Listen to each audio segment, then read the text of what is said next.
Hello student, कैसे हो आप सभी लोग। आपका स्वागत है मेरे चैनल के एजुकेशन इंस्टीट्यूट पर। तो आज आप देख रहे होंगे कि हम केमिस्ट्री में न्यू चैप्टर अनलॉक करने वाले हैं। जो केमिस्ट्री का पार्ट 1 है उसमें से हम चैप्टर नंबर 1 विलियन यानी सॉल्यूशन हम करा चुके हैं। जो भी मोस्ट इम्पोर्टेंट थ्योरीज थी वो हम करा चुके हैं। तो अब हम चैप्टर 2 अनलॉक करेंगे। इस चैप्टर 2 को बेसिक से एकदम नॉर्मल तरीके से समझेंगे। जो भी बच्चों का केमिस्ट्री से डर है वो दूर भाग जाएगा, क्योंकि मैं एकदम सिंपल और इजी तरीके से आपको ये समझाने वाली हूँ। तो बने रहिए क्लास के एंड तक और देखिए कैसे एक चैप्टर 2 इतना इजी चैप्टर है। आपको एक एक चीज एकदम अच्छे तरीके से समझाने की कोशिश करूंगी। तो आशा यही रहेगी कि आप सभी लोगों को मेरे ये वीडियो अच्छी लगे, और ये अगर वीडियो आपको ये अच्छी लगे तो लाइक कमेंट एंड शेयर जरूर करें, और हाँ सब्सक्राइब जरूर कर ले, ताकि ऐसी और वीडियो के लिए आपको इधर उधर जाना ना पड़े, आपके पास नोटिफिकेशन अपने आप पहुंच जाए। तो देखिए चैप्टर नंबर 2 स्टार्ट करने वाले हम। चैप्टर नंबर 2 का नाम क्या है? वैद्युत रसायन। वैद्युत रसायन यानी इलेक्ट्रोकेमिस्ट्री। तो अब हम इस चैप्टर को पढ़ाएंगे। चैप्टर क्या कहता है हमारा? वैद्युत रसायन। सबसे पहले पढ़ाने से पहले मैं आपको एक चीज बताना चाहूंगी कि जो आपके जो टीचर लोग होते हैं ना, कौन से टीचर लोग, स्कूल के, कैम और कोचिंग के, तो ये सब लोग ये पूछते हैं पहले चैप्टर के नेम की थ्योरी बताइए। चैप्टर के नेम की थ्योरी पूछते हैं सबसे पहले।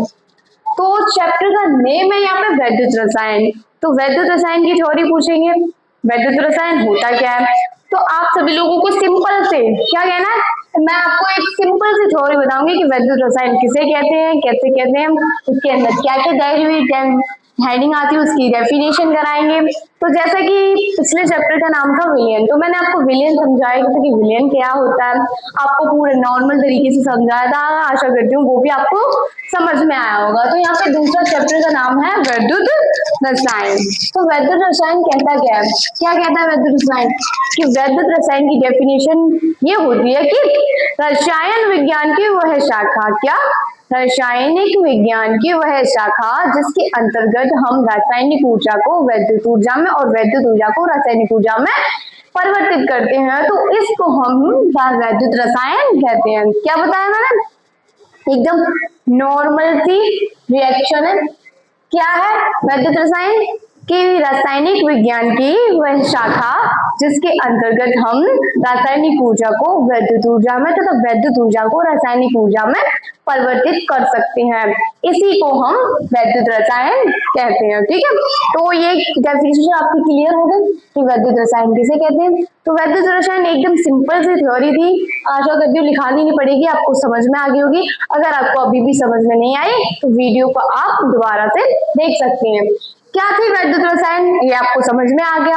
अब वैद्युत रसायन के अंदर और क्या क्या हेडिंग है, उनकी डेफिनेशन है, तो आपको अब हम वो स्टार्ट करेंगे। तो इसमें पहले हेडिंग आती है इलेक्ट्रोड। क्या आती है? इलेक्ट्रोड। कि इलेक्ट्रोड किसे कहते हैं। तो आप सभी बच्चे आशा करती हूँ कि थोड़े बहुत तो पढ़ चुके होंगे इस चैप्टर को, तो उन्हें पता होगा इलेक्ट्रोड क्या होता है। तो आपको अगर नहीं पता और पता भी है तो मेरी एक बार डेफिनेशन देखिए इलेक्ट्रोड की, और फिर अपनी कॉपी से किसी टीचर की कॉपी से मिलाइए कि जिसमें आपको इजी लगे आप वो डेफिनेशन याद कर लीजिए, क्योंकि मैं एकदम सिंपल तरीके से आपके लिए डेफिनेशन लेके आई हूँ। किसकी? इस पूरे चैप्टर में जितनी भी मोस्ट इंपोर्टेंट हेडिंग है उसकी डेफिनेशन एकदम इजी लैंग्वेज में। तो चैप्टर 2 क्या कहता है? वैद्युत रसायन है। वैद्युत रसायन के अंदर अब हम स्टार्ट करने वाले हैं। क्या है वैद्युत रसायन के अंदर? पहली हेडिंग है इलेक्ट्रोड। इलेक्ट्रोड किसे कहते हैं? किसको कहते हैं इलेक्ट्रोड? इलेक्ट्रोड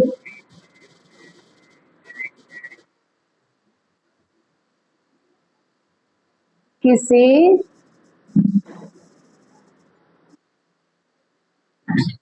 कहते हैं?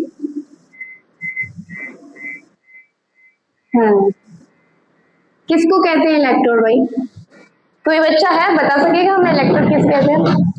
चलो कोई बात नहीं, अब मैं पढ़ा रही हूँ कि इलेक्ट्रोड किसे कहते हैं, इलेक्ट्रोड क्या होता है।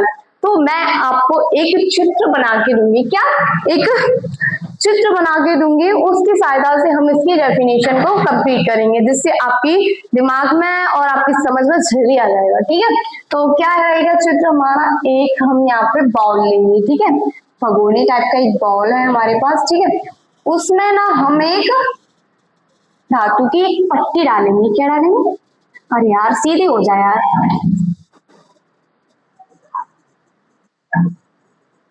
धातु की एक ये पट्टी है। अरे बड़ा नालायक मार्गर है। ये भी धातु की एक पट्टी, अगर गलत बनी हो तो हंसना मत, ये थोड़ी टेढ़ी सी लग रही है। ठीक है, ये एक धातु की हमारी एक पट्टी है, इसमें थोड़ा सा कलर दे दी।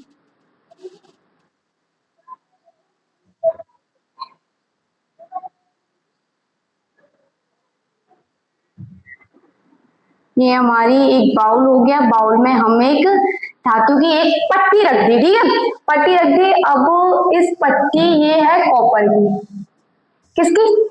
कॉपर की पट्टी है, और इसमें एक विलियन है, होल है, जिसमें हमने ये पट्टी डाल रखी है। होल का नाम है CuSO4, यानी कॉपर सल्फेट का विलियन। किसका? Copper sulphate. और ये पट्टी किसकी है? कॉपर की। ठीक है, कॉपर की पट्टी है जो, और इसमें ये आयन है हमारे, अंदर होगा धनायन और बाहर होगा ऋणायन। तो काफी बच्चे सोच रहे होंगे भाई ये क्या बवाल है। बच्चों बवाल नहीं है ये, यही इसकी डेफिनेशन है। इसी की सहायता से हम इसको पूरा करेंगे। कैसे पूरा करेंगे? देखिए, इलेक्ट्रोड की डेफिनेशन क्या होती है, पता है क्या होती है? जब किसी धातु की छड़ को, जब किसी धातु की छड़ को उसी धातु के लवण के विलयन में डुबोया जाता है, तो विलयन तथा छड़ के मध्य धनायन व ऋणायन उत्पन्न होने लगते हैं। तो इस प्रकार की छड़ को हम इलेक्ट्रोड कहते हैं। क्या? एकदम सिंपल डेफिनेशन होगी इसकी। क्या हो गई? जब हम किसी धातु की छड़ को उसी धातु के लवण के विलयन में डुबोते हैं, तो विलयन तथा छड़ के मध्य धनायन व ऋणायन उत्पन्न होने लगते हैं। तो इस प्रकार की छड़ को हम क्या कहते हैं? इलेक्ट्रोड कहते हैं। अगर कॉपर की छड़ है तो कॉपर सल्फेट के विलयन में डुबोई जाएगी, अगर जिंक की छड़ है तो जिंक सल्फेट के विलयन में डुबो होगी, और अगर लोहे की यानी Fe की छड़ है तो फेरस सल्फेट के विलयन में होगी। तो देखिए, आपको यहाँ पे कॉपर दिया है तो ये कॉपर सल्फेट के विलयन में। एक बार और मैं डेफिनेशन आपको समझा दे रही हूँ, फिर हम इसको लिखा देंगे। क्या? जब किसी धातु की छड़ को उसी धातु के लवण के विलयन में डुबोया जाता है, तो विलयन तथा छड़ के मध्य धनायन व ऋणायन उत्पन्न होने लगते हैं। तो इस प्रकार की छड़ को हम वो क्या कहते हैं? इलेक्ट्रोड कहते हैं। ठीक है, अब हम इसकी डेफिनेशन करा देते हैं। डेफिनेशन एकदम सिंपल है, जो मैंने आपको अभी समझाया वही एकदम छप के रख देना। डेफिनेशन क्या लिखेंगे कि जब किसी धातु की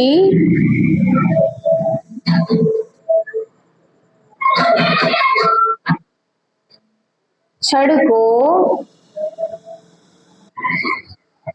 ठीक है, उसी धातु के लवण के विलयन में डुबोया जाता है, तो छड़ तथा विलयन के मध्य धनायन ठीक है, वाह, ऋणायन क्या होने लगते हैं, उत्पन्न होने लगते हैं। तो इस प्रकार की छड़ को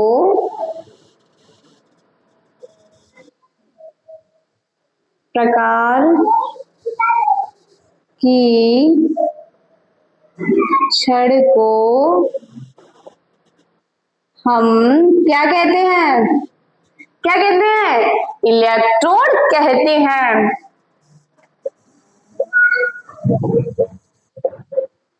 इलेक्ट्रोड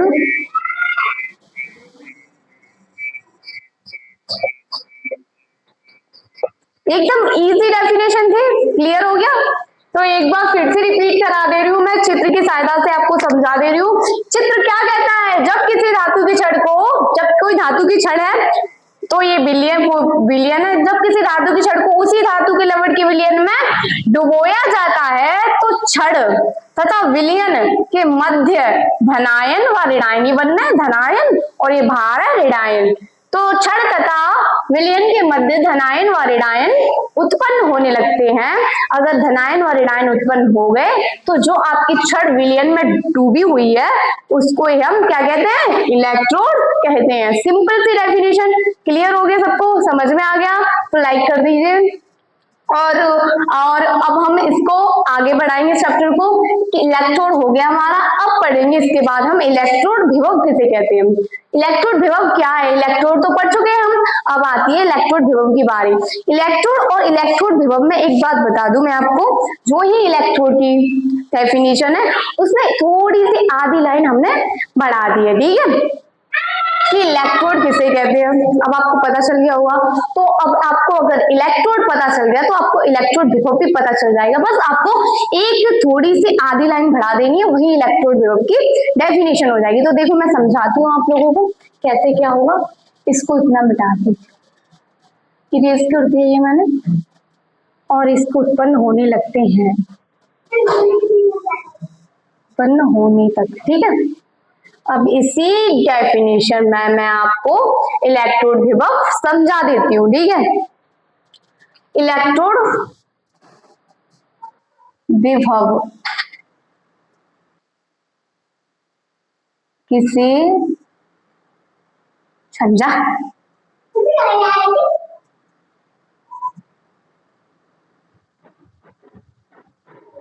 कहते हैं, दिख रहा है ना साफ साफ में, मार्कर थोड़ा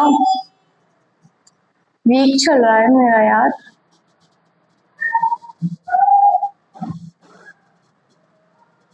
ठीक है, समझ में आ रहा है क्या लिखा है कि इलेक्ट्रोड विभव किसे कहते हैं, किसे कहते हैं नहीं पता, मैं बता रही हूँ किसे कहते हैं। तो जब किसी धातु की छड़ को, जब किसी धातु, कोई धातु की छड़ है हमारे पास जैसे कि ये, जब किसी धातु को छड़ को उसी धातु के लवण के विलयन में डुबोया जाता है तो विलयन तथा छड़ के मध्य धनायन व ऋणायन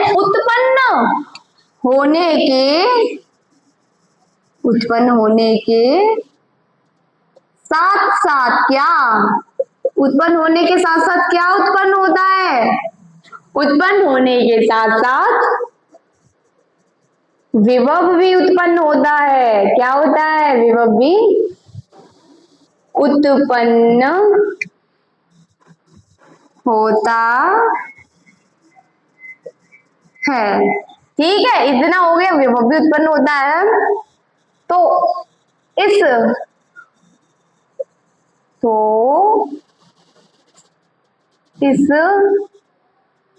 उत्पन्न विभव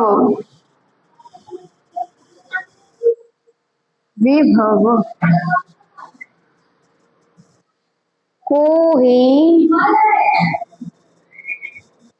हम क्या कहते हैं, इलेक्ट्रोड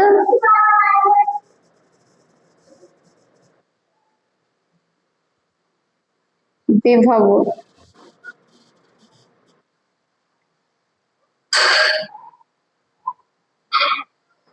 क्या कहते हैं, इलेक्ट्रोड विभव कहते हैं।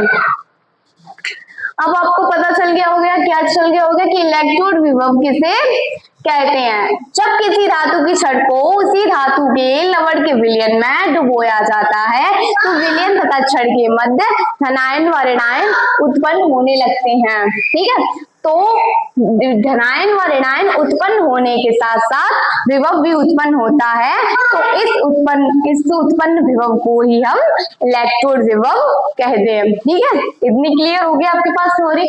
अगली हेडिंग हम लेके चलते हैं, इसी की ऊपर है कि इलेक्ट्रोड विभव को प्रभावित करने वाले कारक। इलेक्ट्रोड विभव को प्रभावित करने वाले कारक क्या है?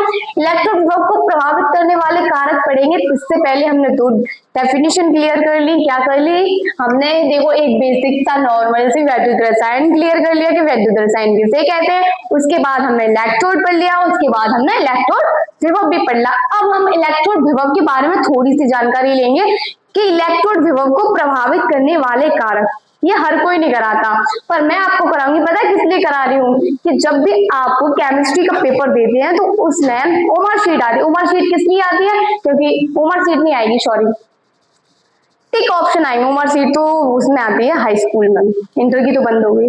तो आपके पास पेपर में टिक रख आएंगे। ठीक है, तो टिक ऑप्शन में से आपको इसमें से टिक ऑप्शन एक जरूर देगा। किस क्या देगा? इलेक्ट्रोड विभव को प्रभावित करने वाले कारक में से अगर आप समझ लेंगे उसको, बिल्कुल छोटी सी डेफिनेशन है, उसके प्रभावित करने वाले 3 कारक है, तीनों कारक में से एक टिक ऑप्शन बना के रख देता है। ठीक है, तो कैसे है मैं आपको बता देती हूँ। इसको पहले इरेज कर दूं मैं, इसको भी इरेज कर दूं, समझ में आ गया होगा आपको।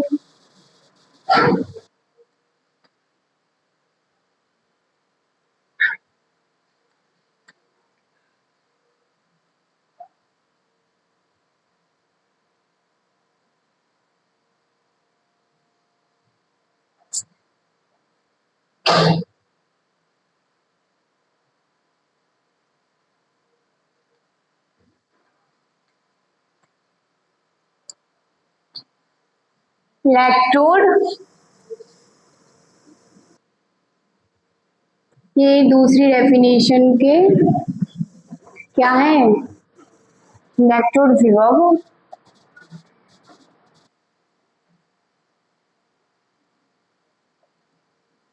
को प्रभावित, ठीक है, प्रभावित करने वाले कारक। तो सीधी सी सिंपल सी डेफिनेशन है, इलेक्ट्रोड विभव को कितने कारक प्रभावित करते हैं? इलेक्ट्रोड विभव को प्रभावित करने वाले कुल 3 कारक हैं। पहला कारक है चालकता का प्रभाव, ठीक है, दूसरा है ताप का प्रभाव, तीसरा है सांद्रता का प्रभाव। बिल्कुल छोटी छोटी सी एक एक लाइन की डेफिनेशन है, समझ लीजिए। टिक ऑप्शन में आपको काम देंगे क्योंकि एक टिक ऑप्शन यहाँ से जरूर जरूर जरूर ही बनता है। तो इलेक्ट्रोड विभव को प्रभावित करने वाले कारक है, इसमें से पहला कारक है, क्या बताया मैंने अभी? पहला कारक बताया आपको चालकता का प्रभाव। शीतल, ये गेट लगा दे। चालकता का प्रभाव, इसका उत्तर लिखेंगे हम। चालकता क्या कहती है हमारी? इलेक्ट्रोड विभव को प्रभावित करने वाले में पहला कारक है चालकता का प्रभाव। तो चालकता का प्रभाव कैसे पड़ता है पता है? चालकता बढ़ाने पर, यानी जिस इलेक्ट्रोड विभव की चालकता अधिक होगी उस इलेक्ट्रोड विभव का मान भी अधिक होगा।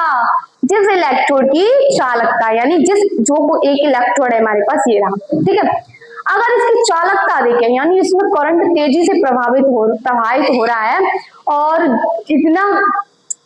जितनी भी इसकी चालकता अधिक होगी उतना ही इलेक्ट्रोड विभव का मान भी बढ़ता जाएगा। ठीक है, क्या होता है? जिस इलेक्ट्रोड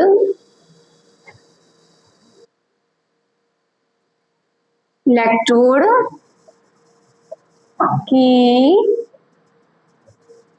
चालकता अधिक होती है। इलेक्ट्रोड उस इलेक्ट्रोड विभव का मान भी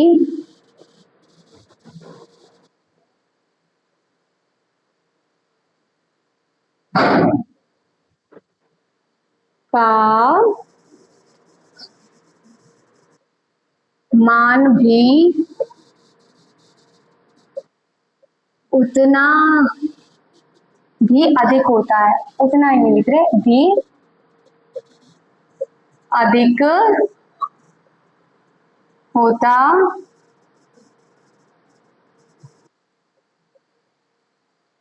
ठीक है। क्या हो गई, पूरी चालकता की ये डेफिनेशन हमारी क्लियर हो गई कि जब चालकता का प्रभाव पड़ता है तो इलेक्ट्रोड विभव के मान पर क्या असर पड़ता है। तो आपको सिंपल सी अगर टिक ऑप्शन में पूछ ले कि किसी इलेक्ट्रोड की चालकता अधिक है तो उस इलेक्ट्रोड विभव का मान कितना होगा, ठीक है। तो किसी चालक की अगर किसी इलेक्ट्रोड की अगर चालकता अधिक है, उसमें करंट तेजी से प्रभावित हो रहा है, तो उसका उस इलेक्ट्रोड विभव का मान, उसके इलेक्ट्रोड विभव का मान भी उसके होगा यार, उसके इलेक्ट्रोड विभव का मान भी अधिक होगा, ठीक है। एकदम क्लियर, इसको रेज कर दूं। अब दूसरा प्रभाव करवाते हैं हम इसको। चालकता का प्रभाव हो गया, समझ में आ गया आपको, बस अब दूसरा करवाते हैं। क्या है दूसरा क्या बताया था मैंने आपको? दूसरा बताया था कि ताप का प्रभाव,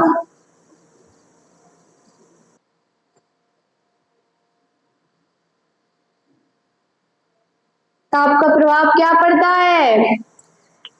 ताप का प्रभाव, अगर किसी इलेक्ट्रोड का ताप का प्रभाव अधिक होगा, इसके इलेक्ट्रोड विभव का मान भी अधिक होगा। सेम टू सेम उसके जैसा है, किसके जैसा अभी कराया था? चालकता जैसा। चालकता के बराबर ताप होता है, ताप के बराबर इलेक्ट्रोड विभव होता है, यानी चालकता, ठीक है, बराबर ताप बराबर इलेक्ट्रोड विभव। इलेक्ट्रोड विभव ये तीनों एक बराबर होते, इसका मान बढ़ेगा तो इसका भी बढ़ेगा, इसका बढ़ेगा तो इसका भी बढ़ेगा, इसका बढ़ेगा तो इसका बढ़ेगा तो इसका बढ़ेगा। कैसे भी करके देख लो, तीनों बराबर रहेंगे, तीनों एक ही दिशा में जाएंगे, ठीक है। अब इसकी थ्योरी और लिखा देती हूँ मैं, ताप के प्रभाव की।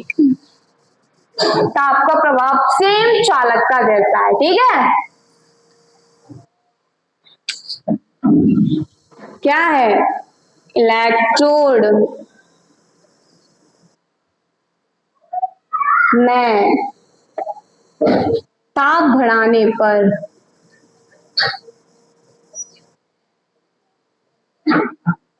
इलेक्ट्रोड विभव का मान भी बढ़ जाता है। क्या? इलेक्ट्रोड विभव का मान भी बढ़ जाता है। सेम हो गई ना डेफिनेशन क्लियर। अगर आपको टिक ऑप्शन में पूछे, क्या पूछे कि इलेक्ट्रोड में ताप का मान बढ़ाने पर इलेक्ट्रोड विभव के मान पर क्या असर पड़ता है, क्या इलेक्ट्रोड विभव का मान बढ़ जाएगा, क्या इलेक्ट्रोड विभव का मान घट जाएगा, क्या इलेक्ट्रोड विभव का मान शून्य हो जाएगा, क्या इलेक्ट्रोड विभव का मान बराबर यानी बराबर रहेगा या व्युत्क्रमानुपाती रहेगा या समान, यही पूछ लेता है आपको। तो आपको सीधे से कहना है इलेक्ट्रोड में ताप का मान बढ़ाने पर इलेक्ट्रोड विभव का मान भी बढ़ जाता है। क्लियर? इतना क्लियर हो गया। अब हम चलते हैं, किस पे चलते हैं? तीसरे प्रभाव पर। तीसरा प्रभाव हमारा क्या कहता है, देखते हैं। तीसरा प्रभाव पता है क्या है? तीसरे प्रभाव का नाम है सांद्रता का प्रभाव। क्या? सांद्रता का प्रभाव, सांद्रता का क्या प्रभाव पड़ता है? तो देखिए उत्तर, सांद्रता बढ़ाने पर क्या होगा? सांद्रता बढ़ाने पर इलेक्ट्रोड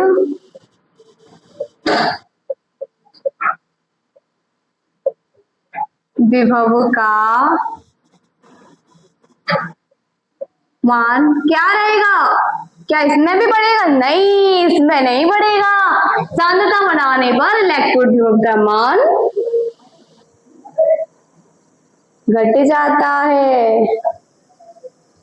ठीक है, इतना क्लियर हो गया आपके पास कि सांद्रता बढ़ाने पर इलेक्ट्रोड विभव का मान घट जाता है। ठीक है, तो चालकता बढ़ाने पर बढ़ रहा था, ताप बढ़ाने पर बढ़ रहा था, पर सांद्रता बढ़ाने पर घट जा रहा है। ठीक है, अगर आपसे पेपर में पूछे ठीक ऑप्शन में कि सांद्रता बढ़ाने पर इलेक्ट्रोड विभव का मान घटता है कि बढ़ता है, तो आपको टिक करना है कि सांद्रता बढ़ाने पर इलेक्ट्रोड विभव का मान घट जाता है। ठीक है, क्लियर।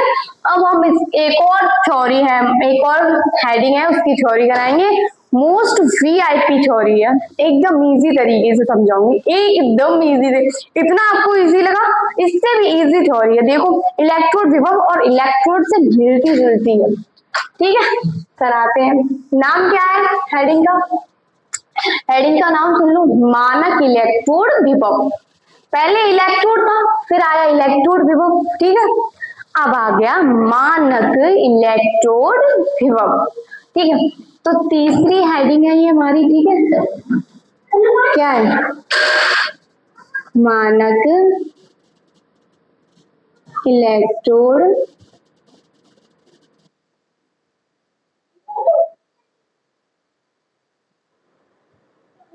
विभव। ठीक है, इसकी हम कराएंगे आपको भी डेफिनेशन। अरे यार, बिगड़ कैसे जाता है पता नहीं पड़ता।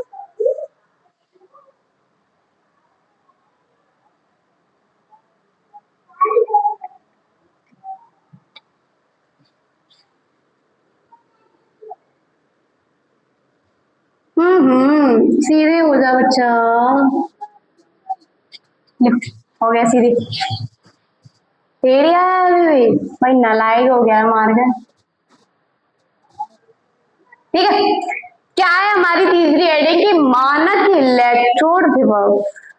क्या होता है मानक इलेक्ट्रोड विभव? आधे बच्चे सोच रहे होंगे पहले कराया इलेक्ट्रोड, फिर कराया इलेक्ट्रोड विभव, अब आ गया मानक इलेक्ट्रोड विभव। बस सिंपल सी डेफिनेशन है। सिंपल सी क्या है, चलो चित्र बनाया था ना वो अभी मैंने, उसी की सहायता से आपको समझाती हूँ मैं। सही से नहीं बनता। प्लस यहाँ पे कॉपर की लेंगे, अब हम कॉपर की ली थी, अब यहाँ पे लेंगे जिंक की। आप कॉपर की भी ले सकते हो, मैं जिंक का मतलब जिंक की जाएगी तो अंदर रहेगा ऋणायन, बाहर रहेगा धनायन।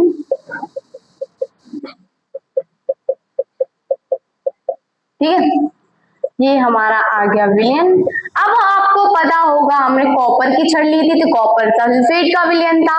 यहाँ पे हम ले रहे हैं जिंक की छड़, तो जिंक सल्फेट का ही विलयन होगा। ठीक है, ये क्या है हमारे माइनस और प्लस क्या है हमारे आयन है।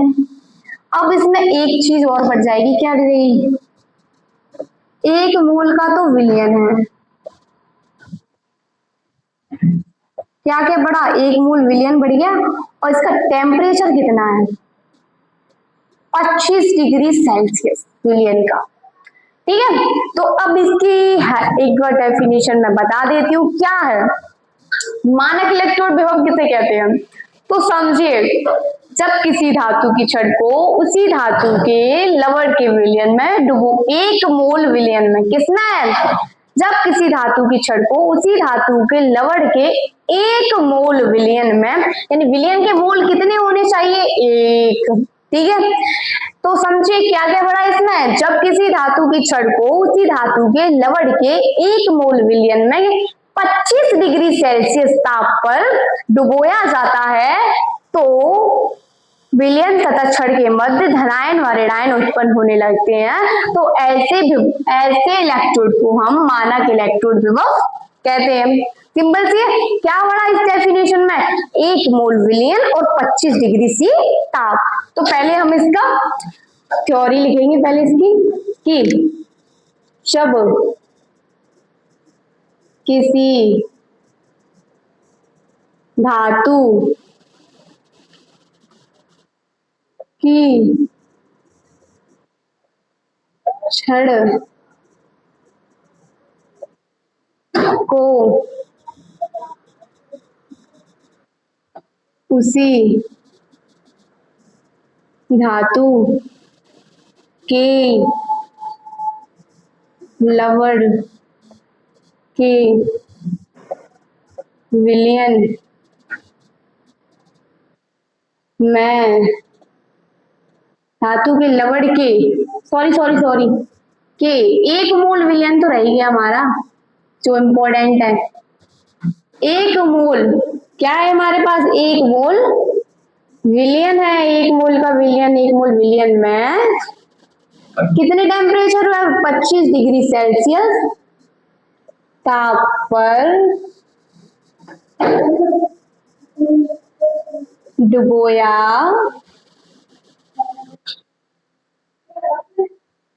जाता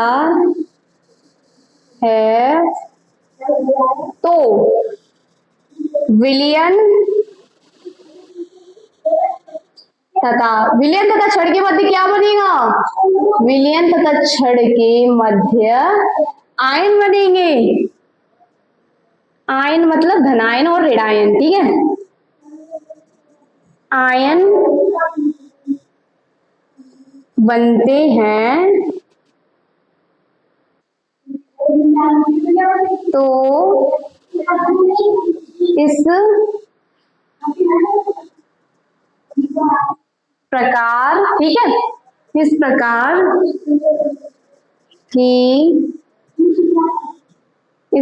के इलेक्ट्रोड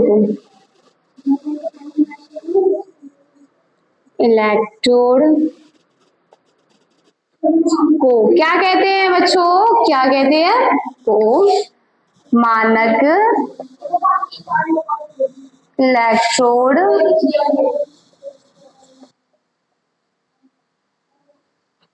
विभव